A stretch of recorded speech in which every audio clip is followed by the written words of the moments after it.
Right. Which textbooks or which textbook are you guys using? I have the white one. The white one. Yes, sir. Mm, I mean, it's not bad. It's just not the best textbook for science. In fact, for any engineering subject, it's too Sorry, sir, bland. but tell me the are you using the red one? Yes, Okay, that's the so the pages and the activities, is it the same? Is it different? Or if I want to go to the specific problem that we are maybe busy with on that red book, will I find it in the white one that I'm using as well? nope. You might find one that is similar. Right. The problem is I do send you from a textbook will be from the red one. I don't know if that Okay. answers your question. The white one, even when I was teaching the subject at Wingfield campus, I never I never used the white one. Maybe I picked up maybe a few problems, but to be honest, I didn't like the textbook.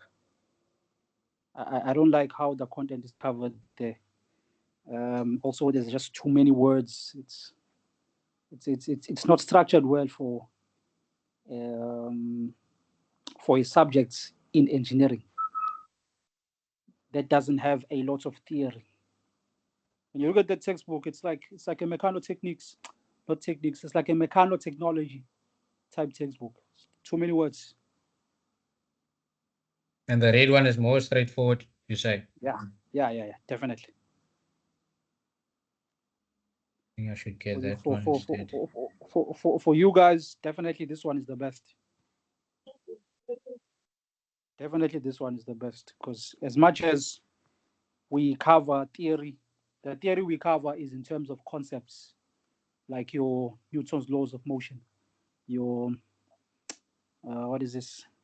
The concepts around work, energy, and power, and many other concepts, right? But each of the concepts that we do cover are necessary for the calculations we are going to look at.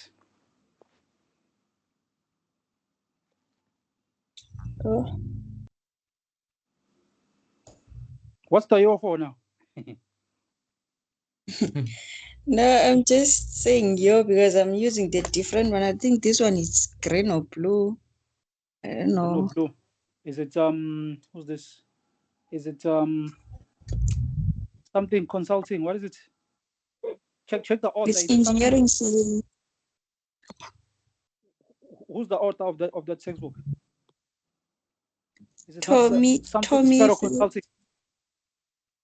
Oh no, it's not. is Tommy what Ferre what I don't know.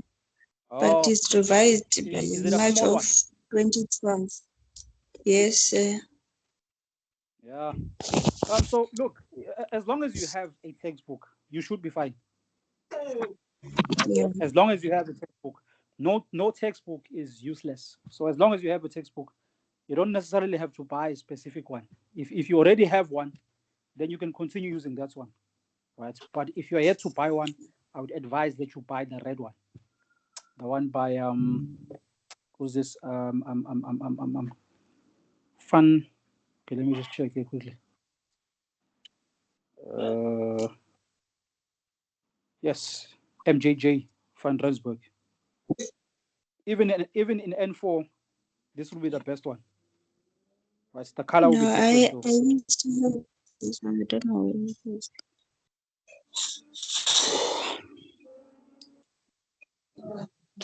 Right. So I just want us to attempt this problem. So this problem we are going to attempt together. Right. You don't necessarily have to write anything unless maybe I say something interesting, but you don't have to write anything at the moment. You can just follow along. Right. I will be sending you this solution in the group once we are done. Right. Can everyone see my shared screen? Yes. Yes, sir. Yes, Right. Yes. So I just want us to look at how we attempt these kind of problems. right? So we are still going to be applying Newton's laws of motion. If it happens that in the questions they want you to calculate the work done, they want you to calculate some form of energy, they want you to calculate some power, right? You apply the very same concepts that I covered in my videos, right? But it is important that you understand how you would look at or how you would attempt such a problem, seeing that if you look at most of our problems, the objects we look at, they move within the same plane. So be it the horizontal plane, vertical plane, or inclined plane. But if you look at this problem, right, the plane or where the plane where the work is being done, right, is not just one plane, right? It is two planes. There's work done, or there's work being done along the horizontal plane, and then there's also work being done along the vertical plane. So I just want us to look at how you deal with such problems. All right, so we're going to do this one together, and then there is one I'm going to give you for homework to see if you understood what we did here. All right. Now, with all the problems in science, all right, the first thing you must always do is write down what you've been given. All right, so let's read the statements.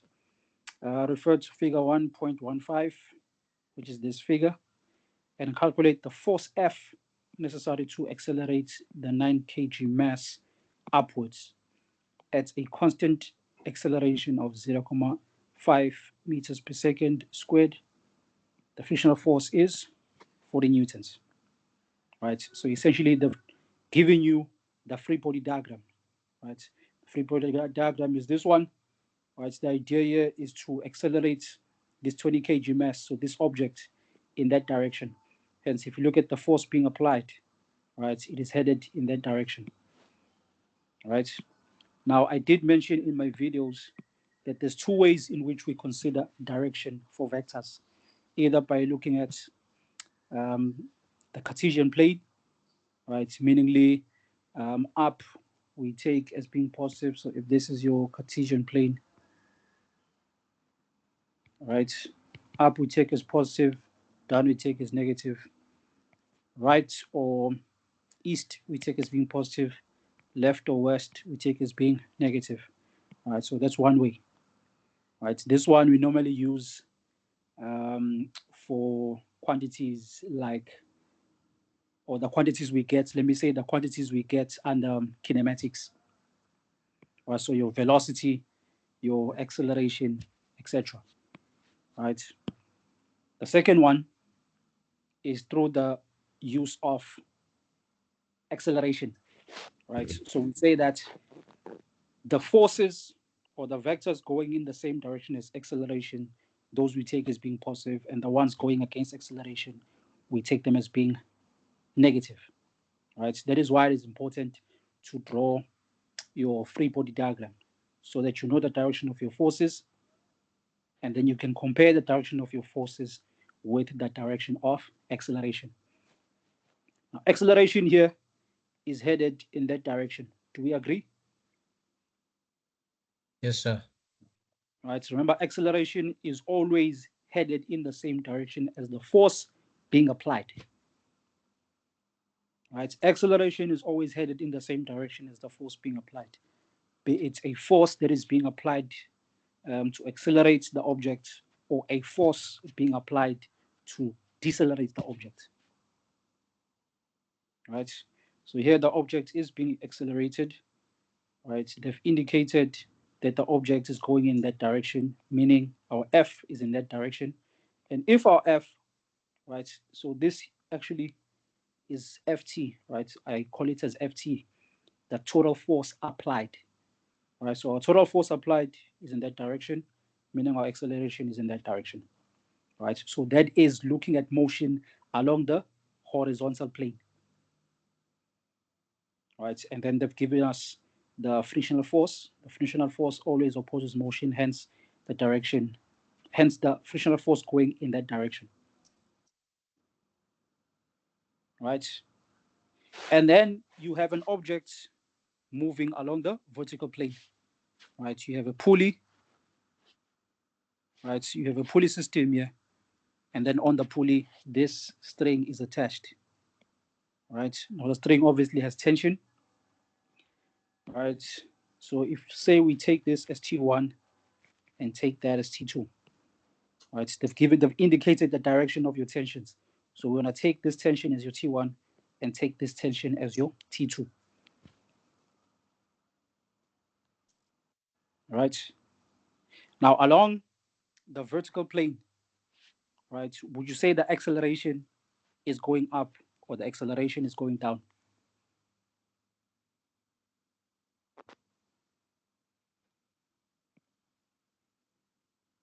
Going up, sir. Going up, exactly. Why?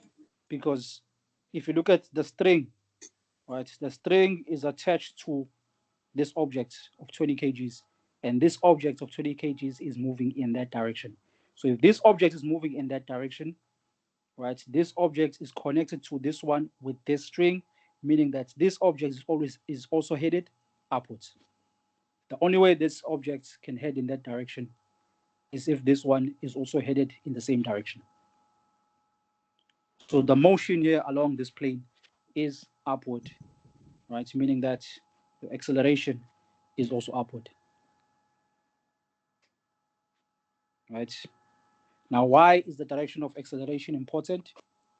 For when we have to determine the vector sum of forces, F net. Right, when you determine F net, right, remember F net is the same as the resultant force. The resultant force is the vector sum of forces acting on an object. Right, very important, right, for what is this for problems based on forces, mass, and acceleration, or the application of Newton's laws of motion. Very important that you identify the direction of your forces as well as the direction of acceleration. Why is that important? So that you are able to determine the vector sum of forces. Are we clear? No, sir. Can you please? I'm lost where we are saying the acceleration in 9 kg is moving up. Can you please try to explain me again why is it moving up? All right. Now, if you look here, if you look at both of these masses, right, they are connected. How are they connected? They are connected via this string. Right? Are we together there? Yes. Right. Yes, sir. Now, you've been told that a force F is necessary to accelerate the 9 kg mass upwards at a constant acceleration. Okay. Right? This accelerates upwards. Right? You've been told that. Okay. But even if you weren't told that this is accelerating upwards, say you were told that this is accelerating in that direction, right? It would mean the same thing. Why? Because if you are pulling this object, right, and the force that you're pulling with is enough to move this object towards the direction of the pulling force, because this object is attached to this one, if this one moves in that direction, it means this has to move as well. Okay, sir. You see what I mean? Do you see what I'm saying? Yes. Thank you. All right. So the fact that these two are connected with this string means that whatever happens to this one will happen to this one. So if this one was moving in that direction, this one would move downwards or would accelerate downwards. Right? So the acceleration here is in that direction. Right? Now, there is something that they didn't mention here, which is very important. Crucial information. I don't know why they didn't mention it, right?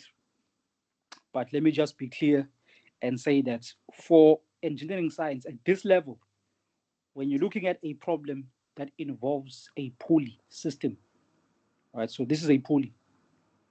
If you're looking at a problem at this level that has a pulley system, right, you always assume, right, always assume pulley is frictionless.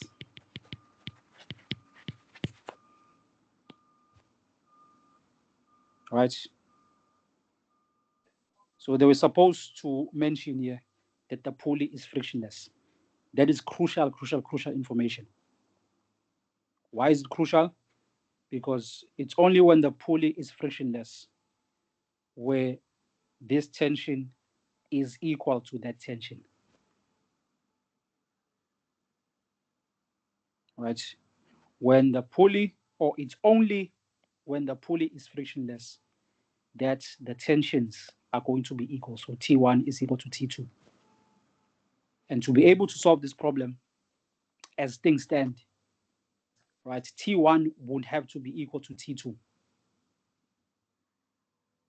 Right? And the only way T1 is equal to T2 is if the pulley is frictionless. So they were supposed to mention that part here.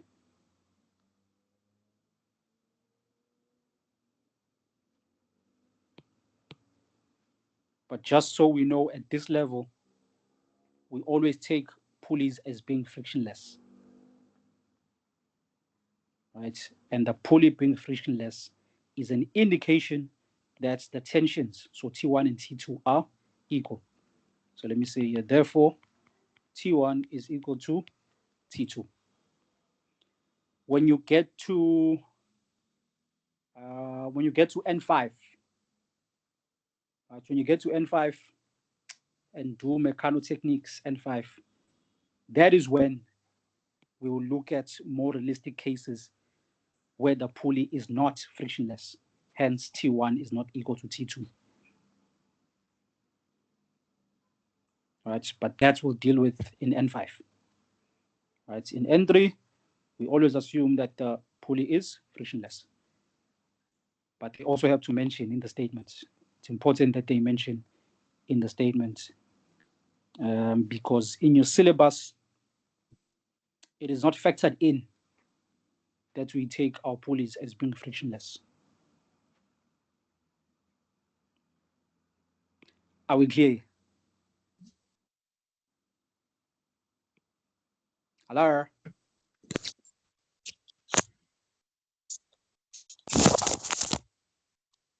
Yes, sir. Yeah. Am I talking to myself here? What's going on? Are we clear? Yes, sir. Yeah, We clear. yes, we clear. All right. Yes. Okay. Sir. Okay. Yeah. Now There's let's people move on. struggling to get, Sorry? there's people struggling to get into the group or into the meeting. Into the meeting. Okay, let me just see here quickly. I said everyone can join. I have no idea. My settings haven't changed. If you click on the link, they should be able to. If they cannot, though, it's fine. Right. I am recording this session, right? Okay, yes. I am recording this session. I'm going to upload it on my channel, then send the link to the group. So just tell them that if they are struggling to join the meeting, right, I will be sharing the link for the meeting because I am recording it. Okay, thank you so much. Because there's honestly nothing I can do for them.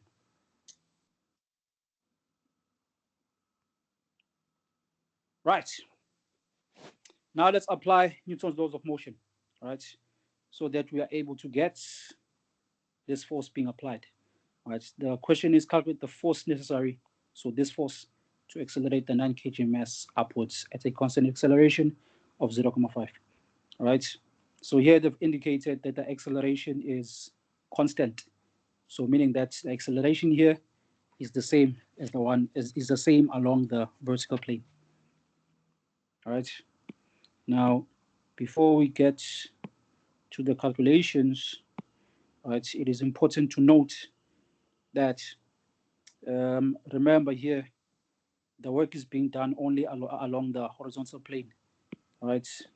So we don't care much about the normal force, right? And we don't care about the weight of this object, right? Because essentially they cancel each other out, right? They do not interfere with the work being done along the horizontal plane, right? So we don't necessarily have to factor that in. But when it comes to the 9 kg mass, right? Because the 9 kg mass is moving along the vertical plane, we have to consider the weight of the 9 kg mass, which is 9 times 9,8, right? Or maybe I need to write this here. We can say this is equal to m times g. Are we together? Does that part make sense? Yes, sir. Right. Right. Now, because our motion here is along essentially two planes, right? Here it's along the horizontal plane. Here it's along the vertical plane.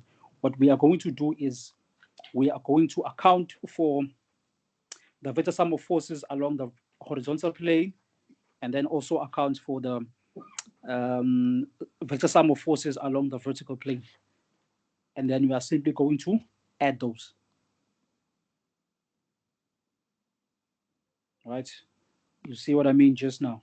So first, let us consider the vertical plane.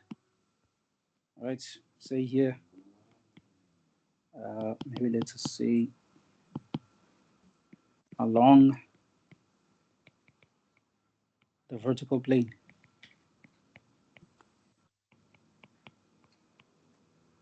Right? Now you don't necessarily have to write this. Right? This is just for context for you guys. Right? Otherwise, in a test or exam, you don't necessarily have to write it like this. Right? But you can choose to do so. That's fine as well. I'm just saying though you don't have to. Right? So along the vertical plane, right, we are going to calculate the vector sum of forces there. Right? The vector sum of forces is equal to Fn. Right? Remember here, we've decided to call this tension as T2 and this one as T1. So we are going to call the F net along the vertical plane, call it F net 2. Right? F net 2, which is the vertical sum of forces along the vertical plane, what is that equal to? Right? Bearing in mind that the forces going in the same direction as acceleration, you take them as being positive, and the ones going against acceleration, you take them as being negative. Bearing that in mind, what is F net 2? So the vector sum of forces along the vertical plane, what is that equal to?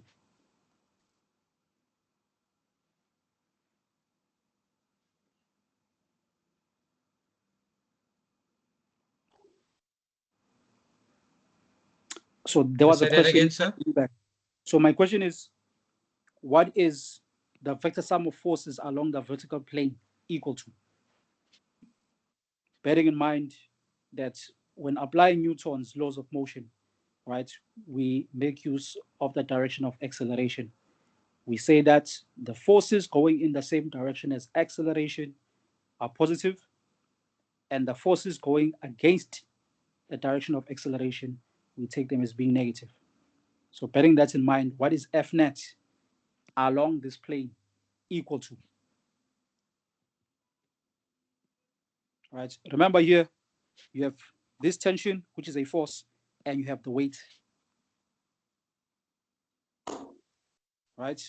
So looking at the direction of these two forces in conjunction with the direction of acceleration, what is F net equal to?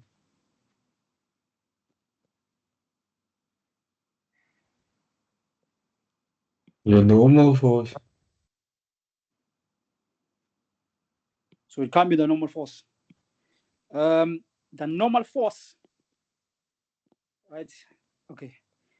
The normal force is a contact force, right? You only get a normal force where two objects are in contact, right? So I'll come back to this, but just to explain what a normal force is, right? A normal force, or where you get a normal force, you only get a normal force when there are two contacts, or when there are two objects coming into contact. For instance, this 20 kg mass is in contact with this here, right? Whether this is a table, Okay. right? So because this object is in contact with this one, then you get a normal force, Okay. right? The normal force Understand. prevents, right? The normal force prevents the objects from going through each other, right? So it's a force that prevents the two objects, so this object and this one, to go through one another, right? That is why the normal force here will be in that direction, Okay, sir. right? Thank you. So that is to say, we do not have a normal force here because we do not have two objects in contact with each other. Ne? So here, Okay. so along the vertical plane, you only have T2, you have the weight of the object, right? Now, as far as the vector sum of forces along this plane, right? T2, that's the direction of T2. It is going in the same direction as acceleration. So that we take as being positive. So it means F net 2 is equal F net to, equal to M times A. okay, we'll get to that part just now, right? So right now, I just want the forces, right? What F net is equal to in terms of the forces that we have along this plane, right? So it is T2. We take it as being positive. Why? Because the direction of T2 is going in the same direction as acceleration, right? And then relative to the weight, right? The weight is going against the direction of acceleration. Therefore, you take it as being negative. So this will be minus the weight of object 2, right? Call this 2, mass 2, right? So the vector sum of forces essentially is equal to T2 minus the weight of the object. Now, what is F net equal to? Someone said it, F net is equal to MA. So this will be the mass of object 2 times the acceleration is equal to T2 minus weight 2, which is equal to mass 2 times G. Right? Now, we have the mass, we have acceleration, and we have the gravitational acceleration. So here we have everything except T2. So now you substitute. Substituting, M2 is equal to 9. So this is 9 times acceleration. Acceleration they gave us as 0,5. So that's 0,5 is equal to T2 minus mass 2 is 9 kgs times G, which we take as 9,8. All right. Now let's calculate this. The left-hand side is 9 times 0.5, which is 4, yes. So we have 4,5 is equal to T2 minus 9 times 9,8, which is 88,2. All right. Now you're going to take this term and transpose it to that side, making T2 the subject of the formula. All right. So you then say, therefore, T2 is going to be equal to 4,5. Then this changes to positive 88,2. So this plus that is, so T2 essentially is equal to 92,7 newtons. All right, tension, just like a force, is in newtons. Sorry, sir. Yes.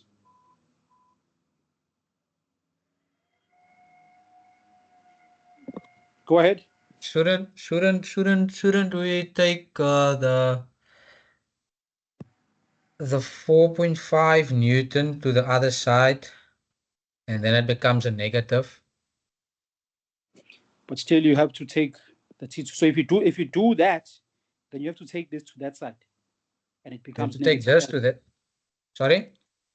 So if you take the 4.5 to this side, which is the same, right? Yes, sir. It's going to become negative. So what you will have is you will have T2 minus 88,2 minus 4,5 is equal to 0. This is what you're going to have. And then because you want to calculate T2, which is the only unknown here, you would then have to take these two terms to that side again.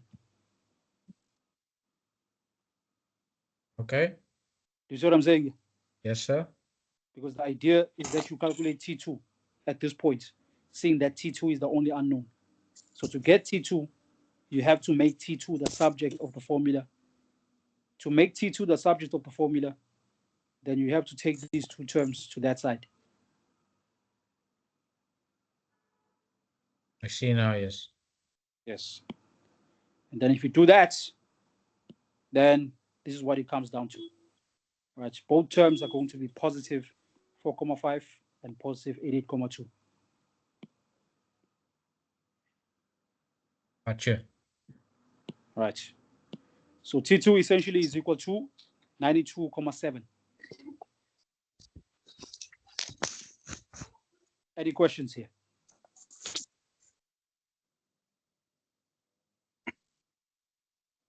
Right, no questions. Now, when looking at the forces involved around the vertical plane, we're able to get the magnitude of T2, which helps us. Why? Because if you have T2, then you essentially have T1 as well. Sorry, sir. I have another question before we move on. The 9 kg block is moving vertically upwards, right? Yes. Okay, so if we look at W times mg, which is calculating the weight. The weight, yes. So yes, so shouldn't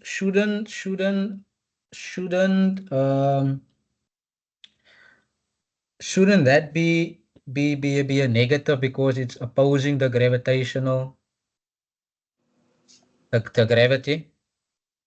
It's moving So in the you mean- opposite direction of gravitational force. You mean G? Shouldn't we take G as being negative? Yes. Because Right. I was looking at T2 minus W, which is the weight, because the object is moving in the opposite direction of gravitational force. Yes. So that is correct. But like I said,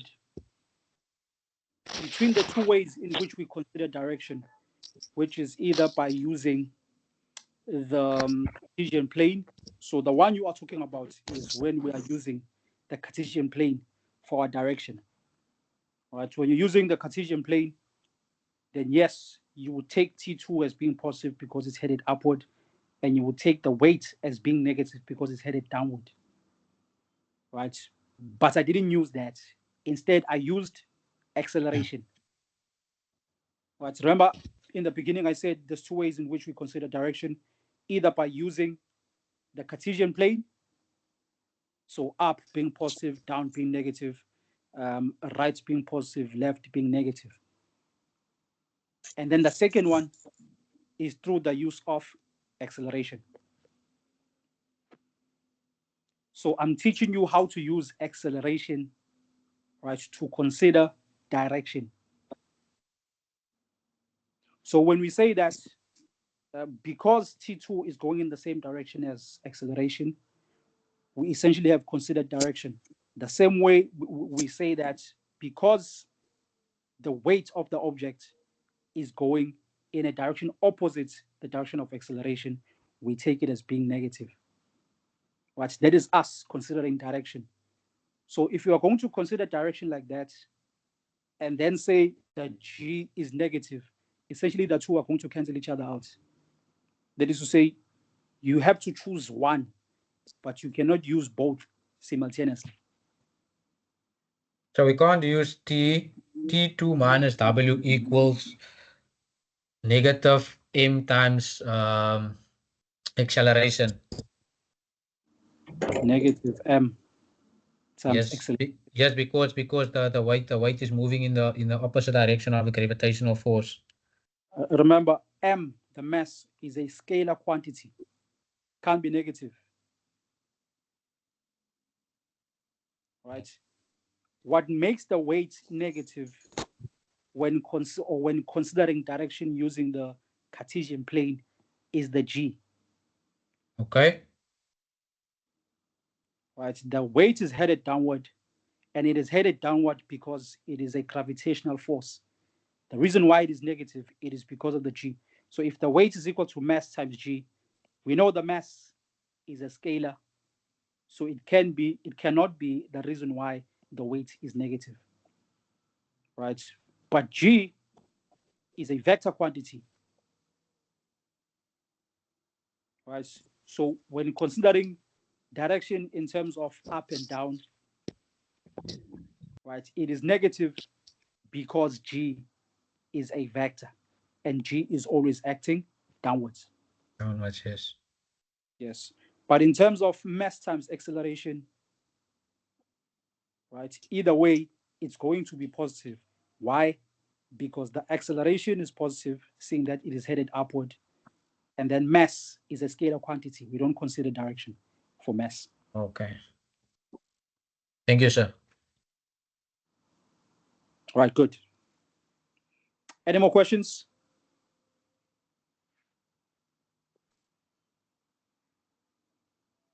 Right. So at this point, we've been able to attain the magnitude of T2, which is equal to 92.7 newtons. Right. And then because this we always assume is frictionless, it means that T1 is equal to T2. So the tensions are equal. So essentially, Open the class. again. Right, just don't forget to mute your mics. Right, once you're done saying whatever you need to say. Right, so essentially meaning that seeing that we've calculated T2, we have inadvertently calculated T1. So if T2 is equal to 92.7, right, it therefore means T1 is also equal to 92.7 newtons. Are we together on this one?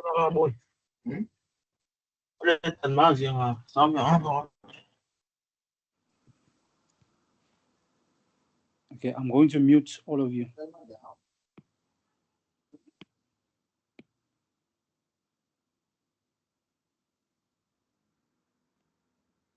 Right, so just unmute your mic if you need to say something.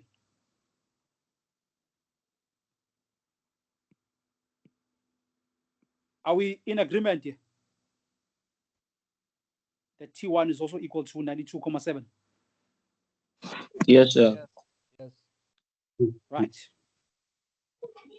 So we are done with the vertical plane. Now we are going to look at motion along the horizontal plane. Right. Along the horizontal plane, we are going to do the same thing. Right. Using Newton's laws of motion, we are going to determine the vector sum of forces along the horizontal plane. So now we can say along the horizontal plane,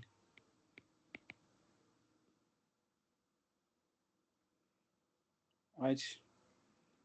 What is the vector sum of forces along the horizontal plane? So this we can take as F net 1. Right? Remember, this side we took as 2, and this side we are taking as 1. Hence, F net here was F net 2. The mass we took as M2. The tension we took as T2. Right? Now, if this side, or if the horizontal or the motion along the horizontal plane we take as 1, it means F net we will take as 1. The 20 kgs we will take as mass 1. The tension is T1. Right. Now, what is the vector sum of forces along the horizontal plane? Again, you look at the direction of your forces in conjunction with the direction of acceleration. The forces that go in the same direction as acceleration, you take those as being positive. And the forces going against acceleration, you take those as being negative. So forces going in the same direction as acceleration here is the force being applied. That's the only one. Are we in agreement there? Yes. Right. So the total force applied is the only one going in the same direction as acceleration. So it is the only one that's going to be positive.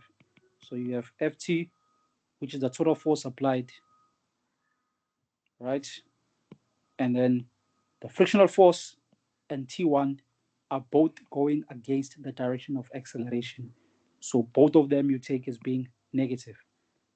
So here you will have minus F mu, which is the frictional force, minus T1.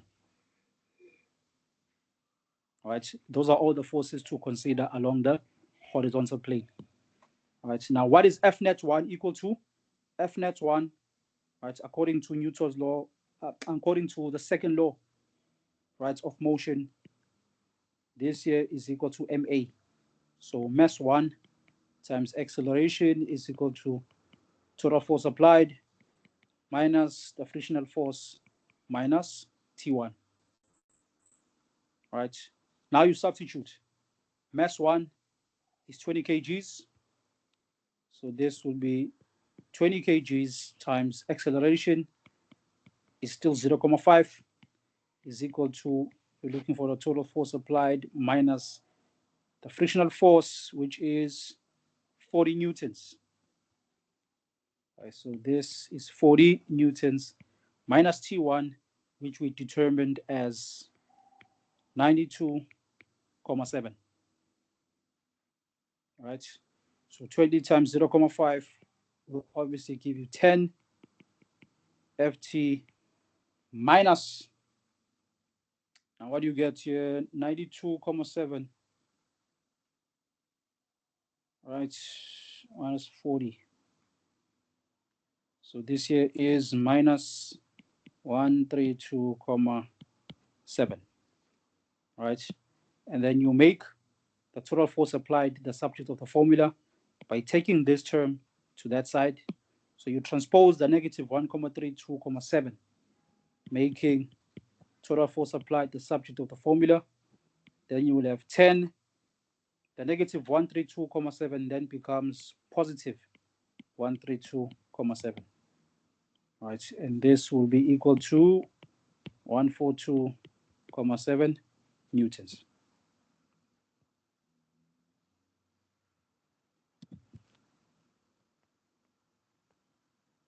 Any questions?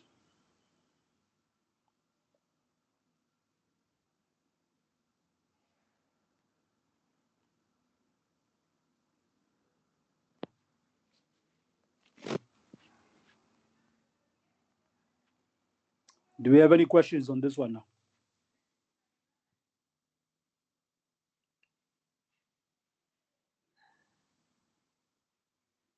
Hello? No, sir. Question. No question. That was no. All right. Right. So with these kind of problems, right, where the motion is on essentially two planes, right, you treat the two planes separately.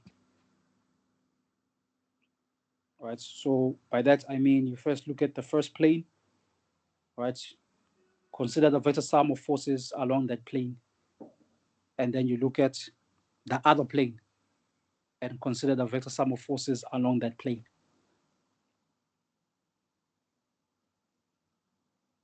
Right. and then you get what you're looking for.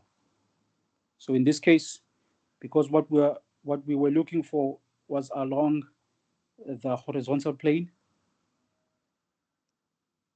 that's why I started with the vertical plane. Because had we started with the horizontal plane, we would have had two unknowns, right? Which is the total force applied and T1.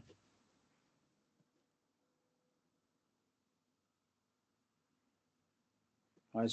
Whereas if you start with the vertical plane, where essentially you have all the quantities you need. Right? Using this plane, we're able to get T2. Getting T2 essentially gave us T1. Hence, when we got to the horizontal plane, we had already eliminated one of the unknowns. Are we together? Yes. Yes. All right. Let us do one more. Perhaps one where the object is decelerating.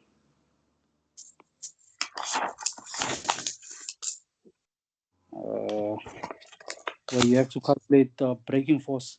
I'll just choose one because the idea is for you guys to know what to do when you've been asked to calculate the braking force.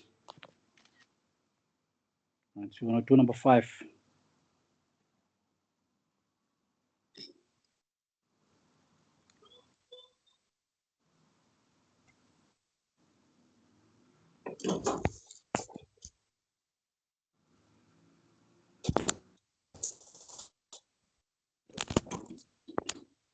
Right.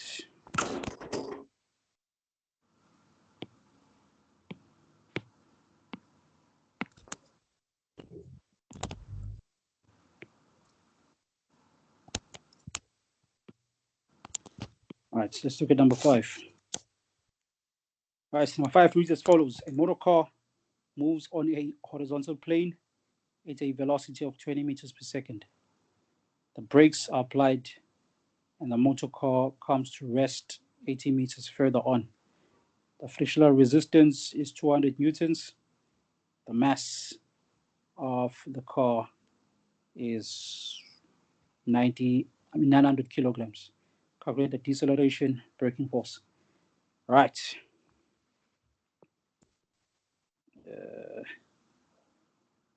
So let us write down what we've been given. The object is moving along the horizontal plane at a velocity of 20 meters per second. So your initial velocity is 20.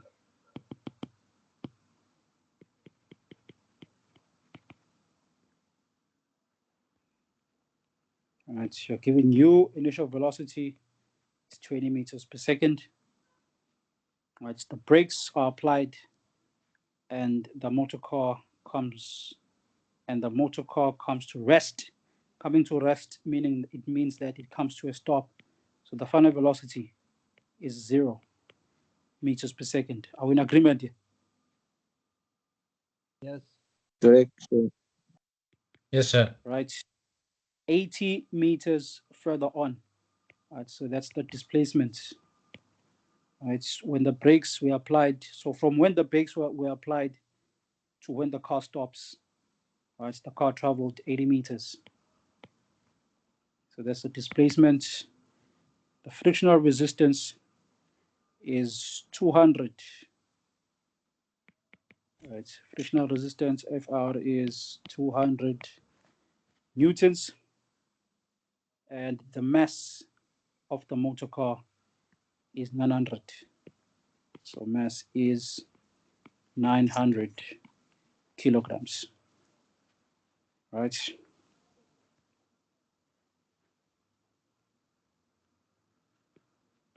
Calculating A, the deceleration.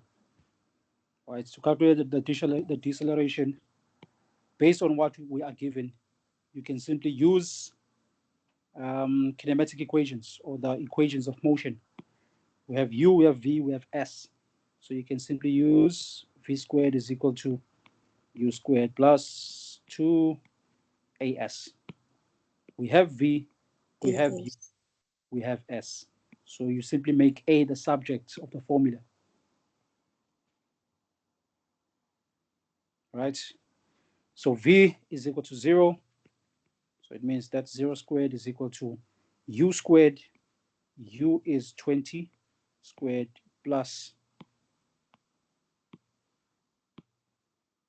squared plus 2 times A times S.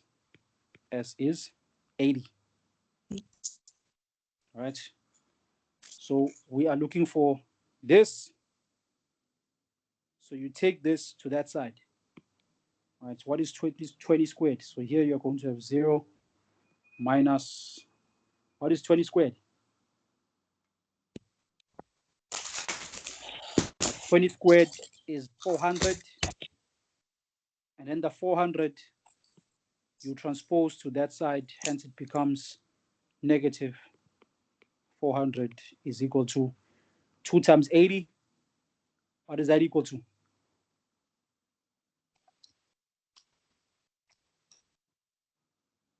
Hello? 160. 160. So 1608, right? We are looking for A, so you get rid of the 160 by dividing both sides by the 160.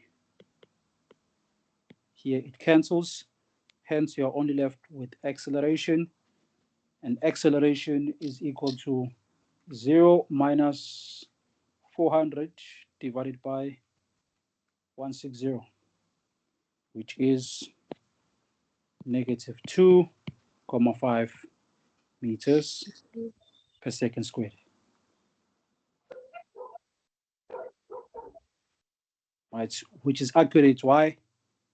The car is decelerating. So the negative is an indication that the car is decelerating, or this here represents deceleration.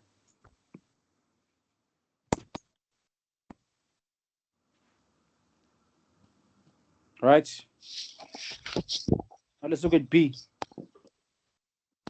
Calculate the braking force.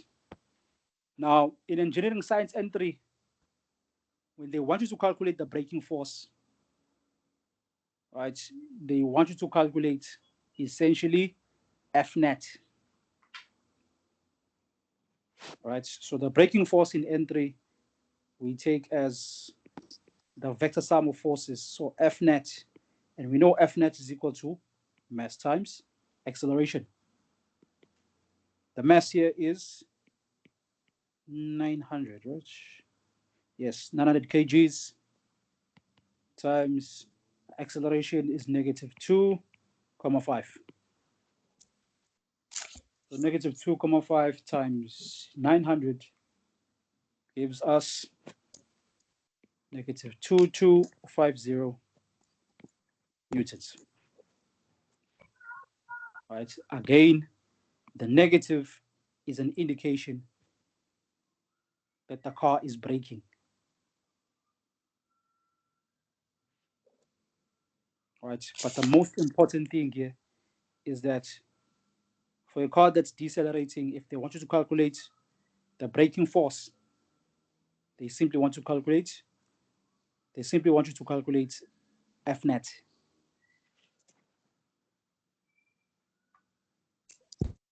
Right, now this is going to change in N4. Right, in N4, when we speak of the braking force, that is the force that is applied, right, for the braking to take place. But like I said, in N3, right, when they want you to calculate the braking force, they want you to calculate F net. But don't be surprised when we get to, or when you get to N4, and then when they've asked you to calculate the braking force, I teach you something different. Right? In the context of engineering science N3, the braking force is F net. Are we clear? Yes, sir. Yes, sir. Yes, sir. Yes, sir. So, Right. If there are no more questions, I am done here.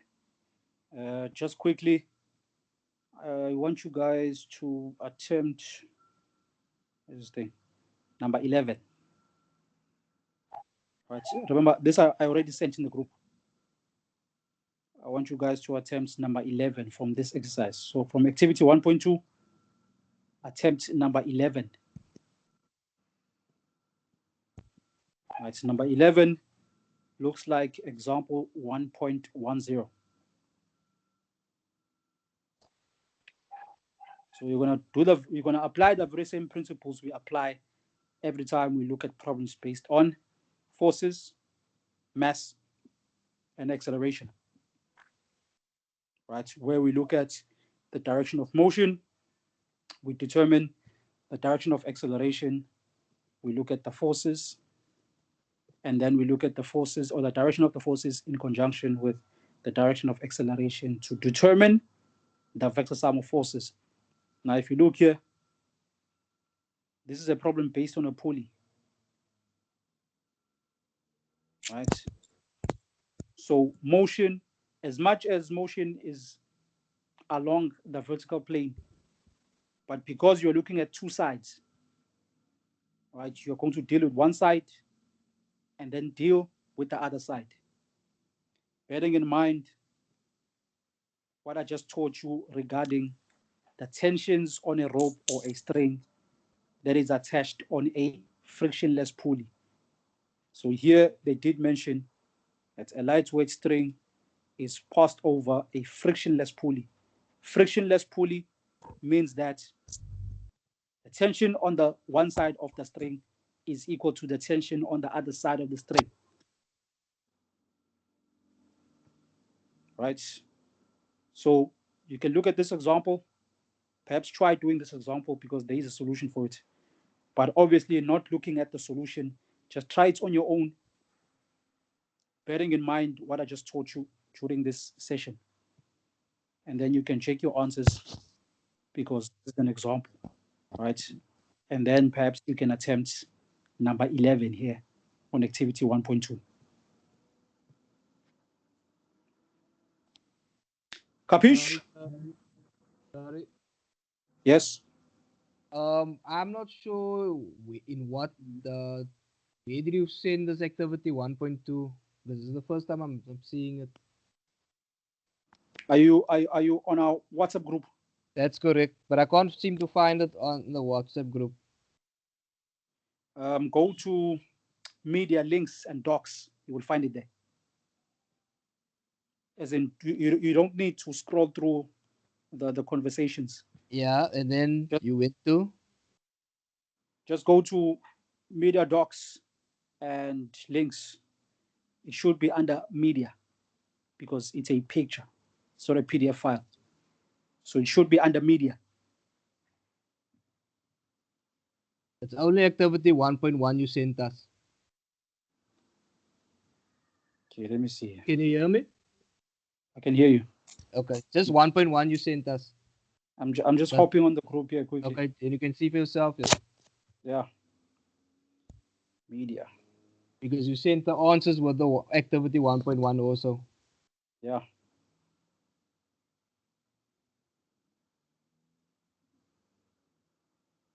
Yeah, you're right. So it means I only thought about it, but I didn't do it. I sent you past exam questions. And that's where I asked you this afternoon. In one of the past exam questions, question 1.4 and 1.6. You understand? That we Yes. never covered because in my textbook it says the belt drives fall under module 1. That's why I asked you. Are we still gonna cover that or did you just cover? So your text, so I must because I have the blue textbook like that other lady said from Tommy. That was with the Okay. with the blue trolley jack on the cover. Yeah. So I That's thought what we issued at campus when we registered. Yeah. Oh, okay. No, it's fine. I'll send you this thing on the group as well. Okay. Thank you very much. I thought I sent it. I just took the picture, but I never sent it. Right. So I'll send you this in the group. And here I was thinking you've already attempted some of these exercises on activity 1.2. So when you asked me that question about 1,6, I thought you were referring to one of these activities. That is No, why I'm referring to the past paper you sent us Yeah, because I get it now.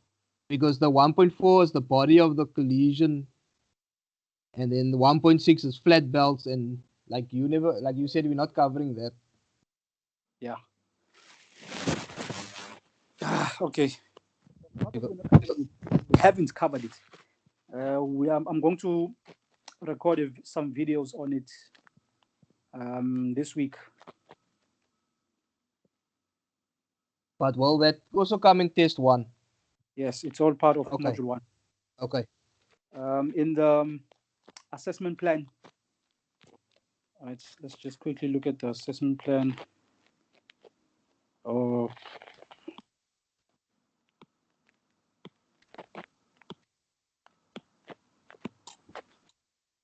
Right. See, in the assessment plan, it's only module 1, motion, power, and energy. That's correct. So belt drives and momentum, or the conservation thereof, is part of module 1. And that is what we are going to do next. Yes, that's So the last 2. Yeah. That's the last 2 years. I'm going to send you this activity with the answers, so you can try a few activities here. Right. I will also send you, because I've covered all of this. Yes. I'll also send you this activity 1.3. You can try that as well. All right. So while you are trying those, I'll be recording videos on what is this thing? Conservation of momentum, belt drives, and then work done by torque. Though I'm not sure of work done by torque. No, there's not. Torque is not. Yeah, it goes to the next. And go to the next module. Maybe work done by torque we won't cover now. Maybe I'll do it later in the trimester. Okay. Because you are really tested on work done or work done by torque, but we will do it. Okay. Right, but perhaps later in the trimester. Okay. I normally do not prioritize this until like the very end. Right. Right. So I'll record some videos on the concepts around conservation of momentum, then do videos on the calculations, perhaps 1 or 2. Because with conservation of momentum, if you understand the concept, that's pretty much it. Right? However they choose to phrase the question, as long as you understand the concept, right, you should be fine. Right? So I'll do maybe 1 or 2 on the conservation of momentum, and then belt drives. Now belt drives, yeah, they like belt drives a lot in the exam.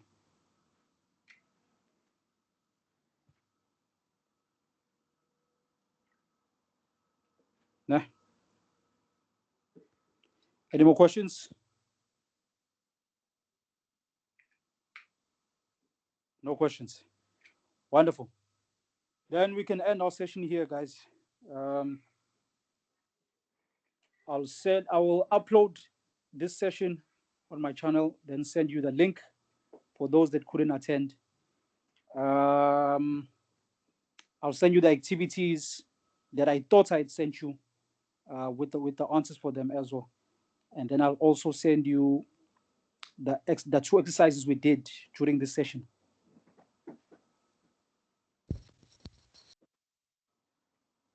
All right. Have a great evening. Thank you very much, sir.